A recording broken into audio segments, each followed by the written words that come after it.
वसीयत। दादाजी की 13वीं भी हो गई। आगंतुक मेहमान सभी बिखर गए। घर खाली खाली हो गया। यूं तो 80 वर्षीय दादाजी की दिनचर्या उनके कमरे तथा खाट तक सीमित थी। अपनी दैनिक आवश्यकताएं पूरी कर लेते थे, लेकिन नवंबर में जब शीतलहर चली तो वह उसकी चपेट में ऐसे आए कि फिर संभल नहीं पाए। उच्च रक्तचाप हुआ शौचालय में, क्या गिरे कि शरीर को लकवा मार गया। जो कुछ बोलते मुंह में ही शब्द उठते, फिर किसी अंधेरी खाई में गिर जाते, विचित्र ध्वनि निकलती जो किसी की समझ में नहीं जाती। जब उनकी बात किसी को समझ में नहीं आती तो दुर्वासा की तरह क्रोध करते, तब उनका पूरा शरीर कांपने लग जाता।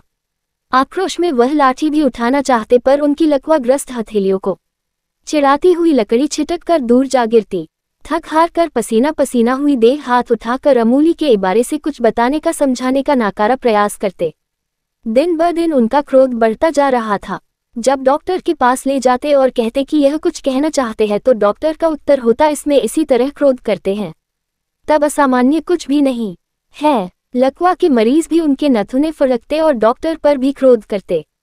जब सभी बेटे दादाजी का पूरा क्रियाविधि कर विसर्जित होने लगे तो उन्हें ध्यान आया कि जब दादाजी के शव को अंतिम स्नान करा रहे थे, तब उनके जनेऊ में एक चाबी मिली थी। ये चाबी उनके पुराने लोहे के जंग लगे संदूक की थी। आखिर उस संदूक को खोला गया, जिसमें घर के बंटवारे की वसीयत थी तथा लिखा था, जो नोट पेटी में पड़े हैं वो मेरी अंत्येष्टि में एवं अंतिम क्रिया विधि के काम में लिए जाए। मैं किसी का एहसान लेकर नहीं मरना चाहता हूँ। मेरी क्रिया विधि में किसी की कानी कौड़ी भी न ली जाए, पर यह 1000 और 500 के नोट तो नोटबंदी के कारण पहले ही देह छोड़ चुके हैं। वसीयत पर 1 नवंबर 2016 की तारीख लिखी थी।